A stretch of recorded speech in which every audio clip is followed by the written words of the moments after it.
Hello, welcome back. I'm here, you're here, we're all here. Let's have some fun painting. Today we are going to paint a coneflower. We're going to make kind of a crazy coneflower. We're going to jump right in. We're going to have some fun with this one. It's going to be kind of an expressionist coneflower. It won't be exactly like any coneflower you're going to see out in nature. I like to paint coneflowers. I like to paint anything really that's going to convey a feeling, but not necessarily be an exact copy of something that you see in nature. I don't do strictly realist paintings, but what I do is I paint so that I get my feeling of the flower into what we're doing, or the feeling of whatever we're painting into what we're doing, and my hope is that that feeling gets across as much as, if not more, than what the actual subject of the painting is. All right, so I've just got a little button on here. This is going to end up being the top of the flower that we have. I'm going to put on a couple of nice big fat petals here. I'm going to actually get a different brush. This is a number 10 brush. I want to get a nice mixture. I want to have some nice beautiful pink leaves. You get a little bit of water in here. I have to watch with these brushes. I can actually load so much water into here that it becomes hard to control, but for what we're doing I think we'll be alright with this. I'm just going to come and touch right on the side and pull that out. Okay, that's beautiful. We'll do the same thing over here. I just want to bring that down to a point down here like that maybe. Okay, I'm going to make one right next to this one. Good, I like that. Let's see, we're going to fit two more in here somewhere, so this one should probably come down here. Now, I don't want to make them all exactly the same size. In nature they'll be pretty close, and ours are going to be somewhat close. They don't need to be exactly the same size. There we go. There's the basis of my coneflower.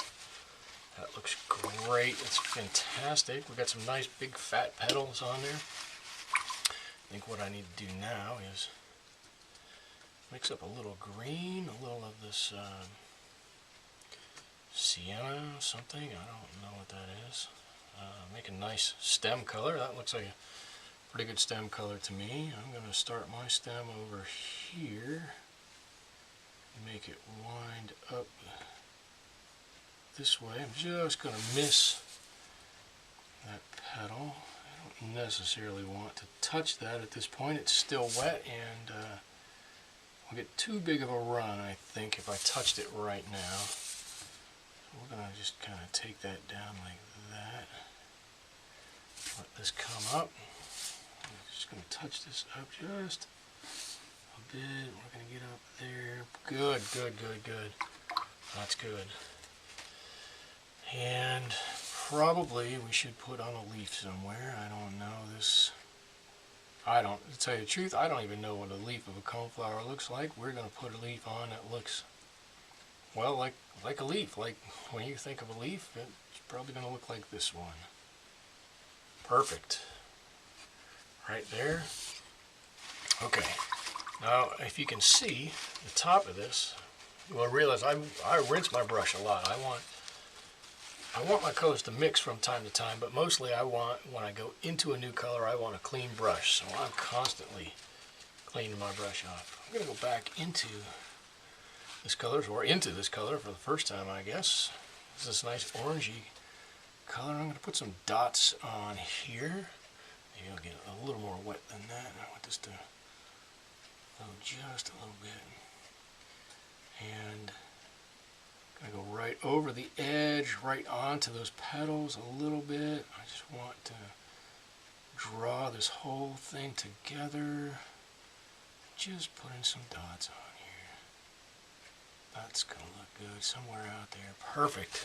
Really good. We're going to come back and we'll probably put a few more right in this area that was a little damp to darken that up just a little bit. I told you I was going into that orangey color. I don't know what that color is, but I've got a cheat sheet I made for myself. These are all the colors I have in my palette. So when I know I want kind of an orangey color, I just go, where is that color? Oh, it's right there. I can see what it is in full strength, diluted. I just set that off to the side and I've got it. Okay, so I'm going back into my red right now. And I'm going to put on a little. I'm trying to decide where our light's coming from, up here somewhere, I guess. So if that's the case, kind of on the back side of all of these, we might have a bit of a shadow down here. Something like this. Fill that in. I don't know, we might have a little shadow here too underneath. That looks like that would probably be the case. Alright, and I don't want, on these ones anyways, I don't want a super hard edge. I'm just going to mostly dry my brush off. Come back and just kind of ever so slightly touch that paint. Again, the brush mostly dry, right on the edge of that paint. It's going to allow it just to flow out a little bit, and it's going to blend right in. We'll get a much softer edge doing that. Not nearly so hard. It's perfect. That's good. Right like that. Alright, I'm going to darken up this blue down here on my leaf. I'm going to put a little, actually I'm going to put a little bit of this orangey red in and a little bit of blue in with my Winsor green. I happen to know that that one is Winsor green. And my leaf looks something like this. Perfect.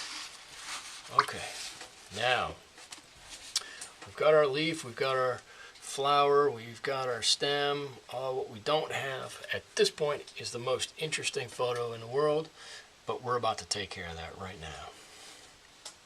This is where you've really got to be brave. You got to go back to a little messier of a brush. That one probably is too messy. I'm going to go to number 8 one. I can get a lot of water on this one too. I'm going to get a red color, slightly different than the color of the petals. I'm also going to mix up a yellow color. Oh, looks like I had a little bit of color from my red on there. And being very brave, I'm going to take my yellow.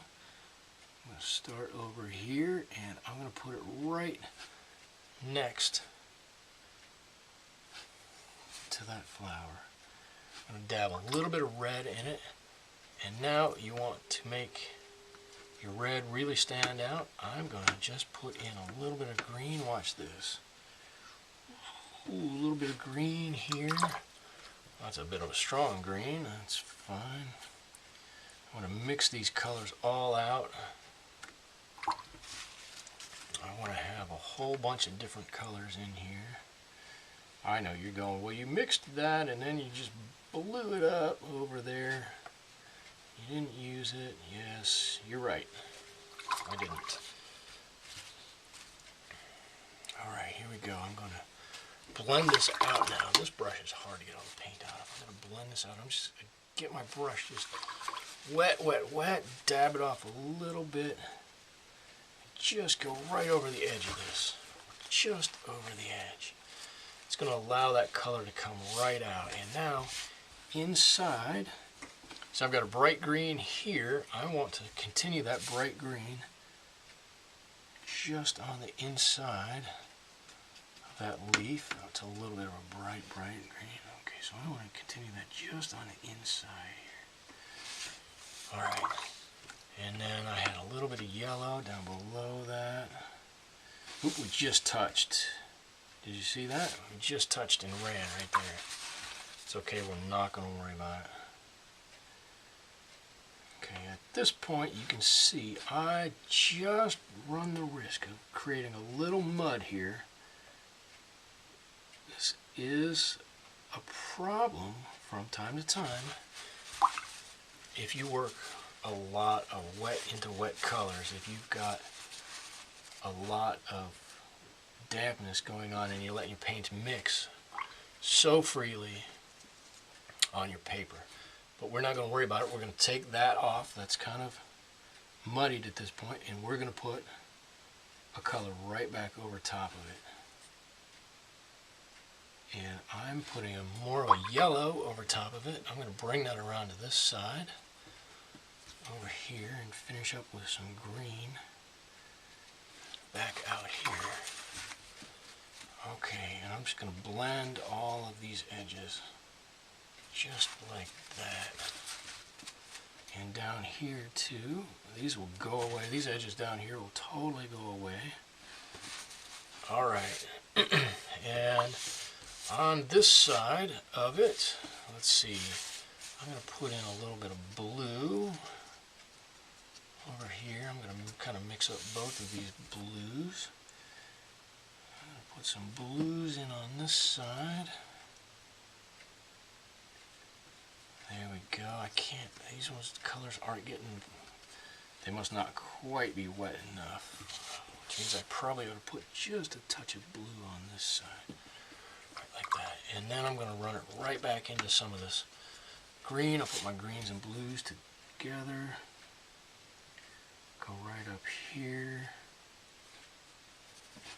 And then I'm going to stop where I'm at. I'm going to let these all blend in. Actually, I'm going to put a little bit of yellow right in there. That's going to kind of thin that blue out, that green, that blue out just a little bit. I'm using a lot of water here, I realize that. For everybody who's watching from California, you can probably blame the drought on me. I use so much water in my paintings. It's probably my fault. I'll take the blame. But it's fun to paint like this. It's so free, it's so alive when you do this that I can't imagine if I was forced to paint some other way, it would just be terrible. I'm just going to put some color on the inside here. Just, I don't really want that stark white in there. That's not working real well for me. A little color there, a little color there. Alright. Now I said I was going to go back and put a little bit of this orangey color back in here. Let's see if it's dry enough quite yet to do that. Might just be. There we go. And now for the hard part. I'm just going to leave, oops, let me do this, I'm sorry. I'm going to leave all these colors kind of in this line here. I'm going to leave white down here and white up there. A lot of times you'll watch me and I do this, and I'll put this kind of effect on in about 3 places, and that's it. I went a little overboard tonight, and that's okay. Then I'm going to take whatever colors I've used, and I'm going to splatter it. This is where you've got to be brave. You really got to be brave. It looks like you're going to ruin this painting. It looks like, oh my gosh, why would you do that?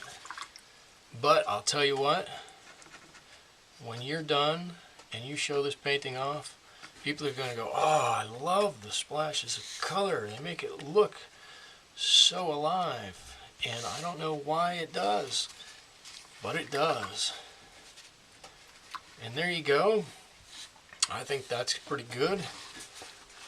Actually, I'm trying to get something right there. Maybe I don't have enough on my pen or on my paintbrush. Well, that's okay. I think we're going to call that good. I'm going to turn it around and put my name down here at the bottom, right about there. There you have it today. This is a coneflower done in a quick, easy style. Very effective, very vibrant, very eye-catching. I hope you liked it. Thank you.